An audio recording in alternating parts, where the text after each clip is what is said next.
Assalamualaikum warahmatullahi wabarakatuh. Di video ini saya ingin menjelaskan materi mengenai kredit. Yang pertama yaitu pengertian kredit.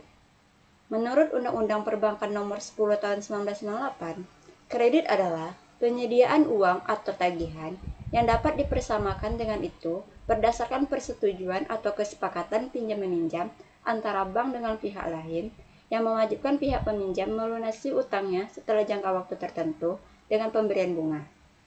Tujuan dari adanya kredit yang pertama mencari keuntungan. Keuntungan diperoleh dalam bentuk bunga yang diterima bank sebagai balas jasa. Keuntungan itu penting untuk kelangsungan hidup bank itu sendiri. Tujuan kedua, membantu usaha nasabah. Tujuan kedua ini yaitu membantu usaha nasabah yang memerlukan dana, baik dana untuk investasi maupun dana modal kerja, yang mana dana tersebut dapat membantu debitur untuk mengembangkan dan memperluas usahanya. Tujuan ketiga, membantu pemerintah. Bagi pemerintah, semakin banyak kredit yang disalurkan oleh pihak perbankan, maka semakin baik, mengingat semakin banyak kredit berarti adanya kucuran dana dalam rangka peningkatan pembangunan di berbagai sektor. Selain memiliki tujuan, kredit juga memiliki beberapa fungsi, yang diantaranya yaitu yang pertama, untuk meningkatkan daya guna uang. Jika uang hanya disimpan saja, maka tidak akan menghasilkan suatu hal yang berguna. Dengan diberikannya kredit, uang tersebut dapat menjadi berguna untuk menghasilkan barang atau jasa oleh si penerima kredit. Kemudian juga dapat memberikan penghasilan tambahan kepada pemilik dana. Fungsi kedua, untuk meningkatkan peredaran dan lalu lintas uang. Dalam hal ini, uang yang disalurkan atau diberikan akan beredar dari satu wilayah ke wilayah lainnya. Sehingga suatu daerah yang kekurangan uang, dengan memperoleh kredit, maka daerah tersebut memperoleh tambahan uang dari daerah lain. Fungsi ketiga, untuk meningkatkan daya guna barang. Kredit yang diberikan oleh bank akan dapat digunakan oleh si debitur untuk mengolah barang yang semula tidak berguna menjadi berguna atau bermanfaat. Fungsi keempat, meningkatkan peredaran barang. Kredit untuk meningkatkan peredaran barang misalnya untuk kredit perdagangan atau kredit ekspor-impor. Fungsi kelima, sebagai alat stabilitas ekonomi. Dengan adanya kredit yang diberikan, akan menambah jumlah barang yang diperlukan oleh masyarakat. Kredit juga dapat membantu mengekspor barang dalam negeri ke luar negeri, sehingga dapat meningkatkan devisa negara. Fungsi keenam, untuk meningkatkan kegairahan berusaha. Maksudnya tuh, dengan adanya kredit, nasabah bergairah untuk memperluas usahanya. Fungsi ketujuh, untuk meningkatkan pemerataan pendapatan. Fungsi kedelapan, untuk meningkatkan hubungan internasional. Adapun unsur-unsur kredit terbagi menjadi 5. Yang pertama, kepercayaan. Kepercayaan merupakan keyakinan bagi si pemberi kredit bahwa uang, barang, atau jasa yang diberikannya benar-benar akan diterimanya kembali di masa yang akan datang sesuai jangka waktu kreditnya. Unsur kedua yaitu kesepakatan. Kesepakatan dituangkan dalam suatu perjanjian di mana masing-masing pihak menandatangani hak dan kewajibannya dalam sebuah akad kredit. Yang ketiga, jangka waktu. Jangka waktu ini mencakup masa pengembalian angsuran kredit yang telah disepakati. Biasanya berbentuk jangka waktu pendek, yang mana itu di bawah 1 tahun, jangka menengah 1-3 tahun, dan jangka panjang yaitu di atas 3 tahun. Keempat, risiko. Risiko ini menjadi tanggungan bank, baik risiko disengaja atau tidak oleh nasabah. Yang mana semakin panjang suatu jangka waktu kredit, maka semakin besar risiko yang akan didapatkan. Yang kelima, balas jasa. Balas jasa merupakan keuntungan atau pendapatan atas pemberian suatu kredit. Dalam bank konvensional, balas jasa ini disebut bentuk bunga. Sedangkan bagi bank prinsip syariah, balas jasanya ditentukan dengan bagi hasil. Jenis-jenis kredit. Jenis-jenis kredit ini dapat kita lihat dari beberapa segi. Yang pertama, dilihat dari segi kegunaan. Dari segi kegunaan, jenis-jenis kredit terbagi menjadi 2. Yang pertama, kredit investasi. Kredit investasi adalah kredit jangka panjang yang biasanya digunakan untuk keperluan perluasan usaha atau membangun proyek atau pabrik baru. Jenis kredit selanjutnya yaitu kredit modal kerja. Kredit modal kerja digunakan untuk keperluan meningkatkan produksi dalam operasionalnya. Yang kedua, dilihat dari segi tujuan kredit. Dilihat dari segi tujuan kredit ini sendiri, jenis-jenis kredit dibagi menjadi 3. Yang pertama, kredit produktif. Kredit produktif, kredit yang digunakan untuk peningkatan usaha atau produksi atau investasi. Kredit ini diberikan untuk menghasilkan barang dan jasa. Yang kedua, kredit konsumtif. Kredit konsumtif digunakan untuk dikonsumsi secara pribadi. Dalam kredit ini, tidak ada pertambahan barang atau jasa yang dihasilkan, karena hanya digunakan untuk seseorang atau badan usaha itu sendiri. Yang ketiga, kredit perdagangan. Kredit perdagangan diberikan kepada pedagang dan digunakan untuk aktivitas perdagangan, seperti untuk membeli barang. Dan pembayarannya diharapkan dari hasil penjualan barang dagangannya tersebut. Yang ketiga, dilihat dari segi jangka waktu. Jenis kredit dilihat dari segi jangka waktu ini dibagi juga menjadi 3. Yang pertama, kredit jangka pendek. Kredit jangka pendek ini biasanya kurang dari 1 tahun dan biasanya digunakan untuk keperluan modal kerja, contohnya untuk peternakan atau pertanian. Yang kedua, kredit jangka menengah.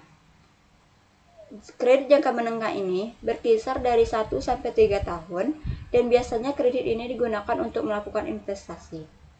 Yang ketiga, kredit jangka panjang. Kredit jangka panjang ini merupakan kredit yang masa pengembaliannya paling panjang, yaitu di atas 3 tahun, dan biasanya digunakan untuk investasi jangka panjang seperti perkebunan karet, kelapa sawit, kredit konsumtif seperti kredit perumahan. Yang keempat, dilihat dari segi jaminan. Dilihat dari segi jaminan ini sendiri dibagi menjadi 2, yaitu kredit dengan jaminan dan kredit tanpa jaminan. Yang kelima, dilihat dari segi sektor usaha. Dari segi sektor usaha ini, jenis-jenis kredit terbagi antara lain kredit pertanian, kredit peternakan, kredit industri, kredit pertambangan, kredit pendidikan, kredit profesi, kredit perumahan, dan sektor-sektor lainnya. Adapun prinsip-prinsip pemberian kredit terbagi menjadi 2, yaitu penilaian dengan analisis 5C dan penilaian dengan analisis 7P. Penilaian dengan analisis 5C. Yang pertama yaitu karakter.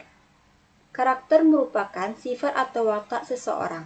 Sifat atau watak dari orang-orang yang akan diberikan kredit benar-benar harus dapat dipercaya. Dari sifat dan watak ini dapat dijadikan suatu ukuran tentang kemauan nasabah untuk membayar kreditnya. Yang kedua yaitu capacity. Capacity adalah analisis untuk mengetahui kemampuan nasabah dalam membayar kredit. Dalam penilaian ini, dilihat kemampuan nasabah dalam mengelola bisnis, sehingga akan dilihat kemampuannya dalam mengembalikan kredit yang disalurkan. Capacity sering juga disebut dengan nama capability. Ketiga, kapital. Kapital digunakan untuk melihat penggunaan modal, apakah efektif atau tidak, dan dapat dilihat dari laporan keuangan yang disajikan dengan melakukan pengukuran seperti dari likuiditas dan solvabilitas, reviabilitas, dan ukuran lainnya. Keempat, condition. Dalam menilai kredit, hendaknya juga dinilai kondisi ekonomi, sosial, dan politik yang ada dalam prediksi untuk di masa yang akan datang. Yang kelima, kolateral. Kolateral merupakan jaminan yang akan diberikan calon nasabah, baik yang bersifat fisik maupun non-fisik. Jaminan hendaknya melebihi jumlah kredit yang diberikan. Sedangkan penilaian dengan analisis 7P, yang pertama personality. Personality yaitu menilai nasabah dari segi kepribadian atau tingkah lakunya sehari-hari maupun kepribadiannya di masa lalu. Yang kedua, party. Party ini mengklasifikasi nasabah ke dalam klasifikasi tertentu atau golongan-golongan tertentu berdasarkan modal, loyalitas, serta karakternya.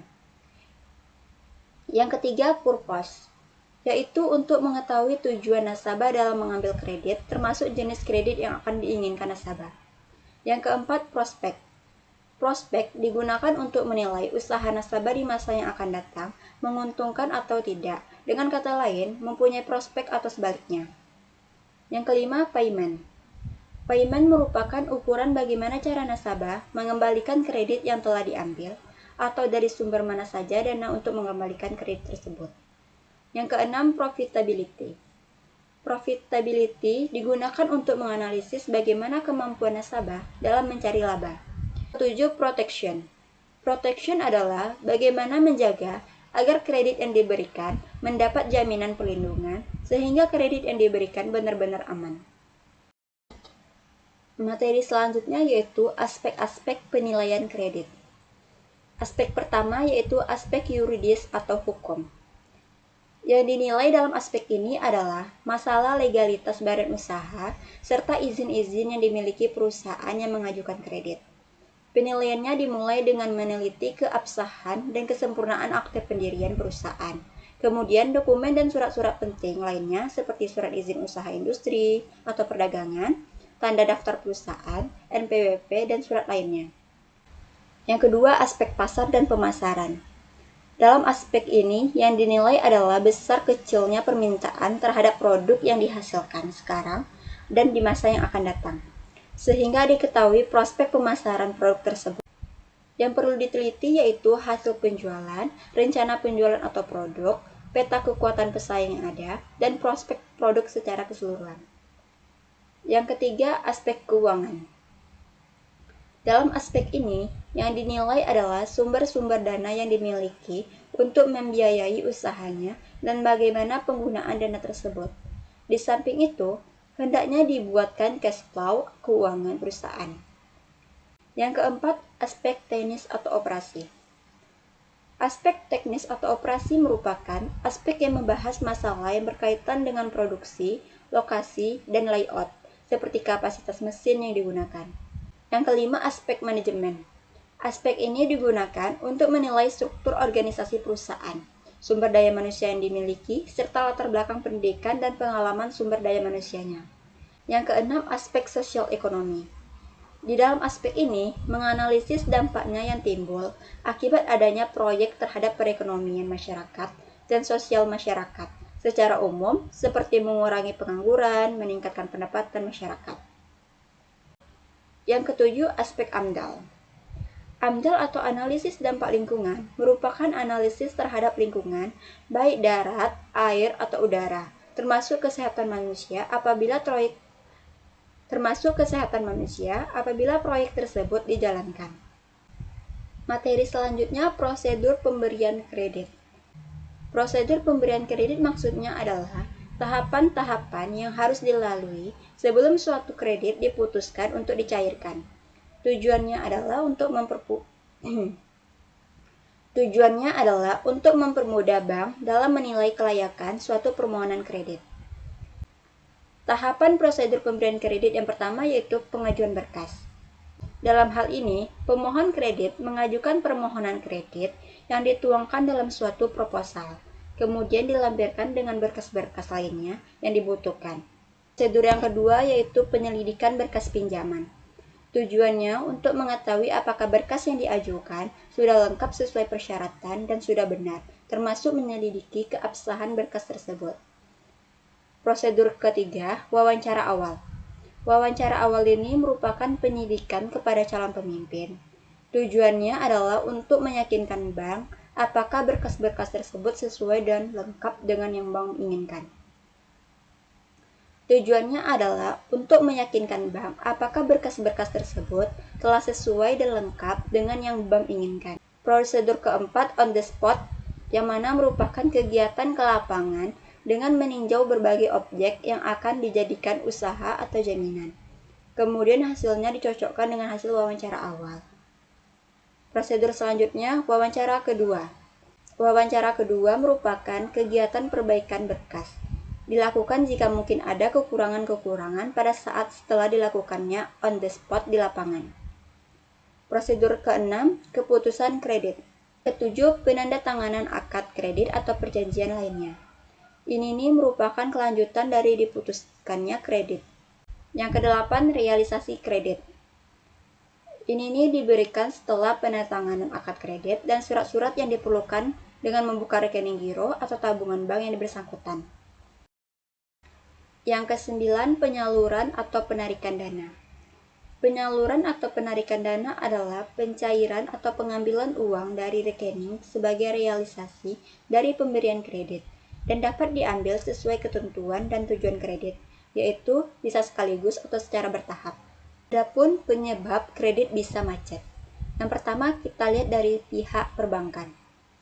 Artinya, dalam melakukan analisisnya, pihak analisis kurang teliti, sehingga apa seharusnya yang tidak terjadi diprediksi sebelumnya atau mungkin salah dalam melakukan perhitungan. Yang kedua, dari pihak nasabah.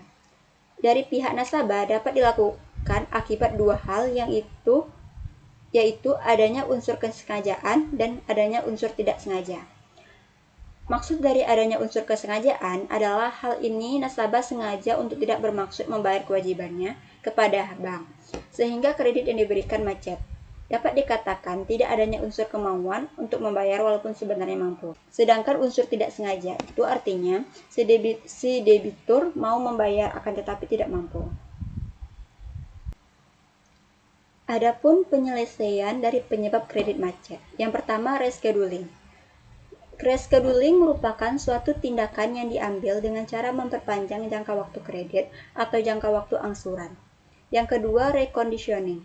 Maksudnya adalah bank mengubah berbagai persyaratan yang ada, seperti kapitalisasi bunga atau bunga dijadikan utang pokok, penundaan pembayaran bunga sampai waktu tertentu, penurunan suku bunga, dan pembebasan bunga. Yang ketiga, restructuring. Restructuring merupakan tindakan bank kepada nasabah dengan cara menambah modal nasabah dengan pertimbangan nasabah memang membutuhkan tambahan dana dan usaha yang dibiayai memang masih layak. Tindakan ini meliputi dengan menambah jumlah kredit dan dengan menambah equity dengan menyetor uang tunai. Yang keempat, kombinasi. Kombinasi ini merupakan kombinasi dari ketiga jenis di atas.